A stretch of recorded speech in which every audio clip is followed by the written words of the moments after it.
had an extended period of time where I was smoking PCP, and then, uh, eventually in the later years, right before I got clean, I would say the last 4 years, I had switched from cocaine to crystal meth. The crystal meth was cheaper, much more affordable, and it was much more accessible because the cocaine was like pretty much not cocaine anymore. Like you were pretty much wasting your money at this point. No, I remember the first time I tried, methamphetamines. I was like, "I've been wasting all my time and money." Yeah. And, in the early stages, I was like, oh boy, was that a mistake, right? Yeah. Because things went south really fast with that. The depression got extremely bad. The tolerance was crazy. I remember I would get a quarter gram and it would last me for, you know, days, pretty much throughout the week. And by the last couple days, of my using, or the last 6 months of my using, I was buying an 8 ball and it'd be gone in a day.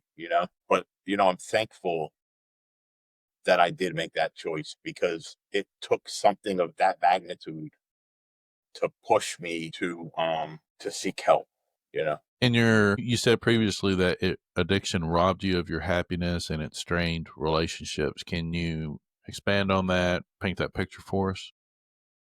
Yeah, for sure. My daughter is an adult. Um, I have grandchildren now at this point. When she was growing up, my idea or my concept of like fatherhood and like raising a child was much different than it is today. And it had a lot to do with my upbringing. My father had taught me what all of these things that represent respect, right? So my father was big on what he called respect.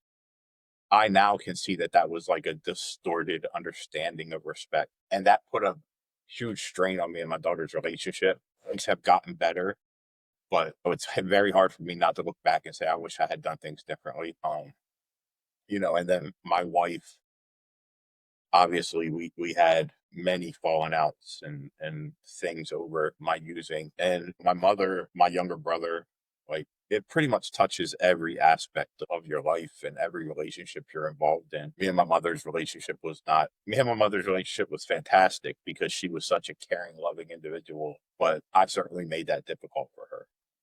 And my younger brother did some time. He was incarcerated for several years, and my ego and my pride to say I told you so caused me to like not support him through that incarceration. So these are all things that I look back on, and I try not to have regrets in life, but if you have a magic wand, maybe you would do some things differently.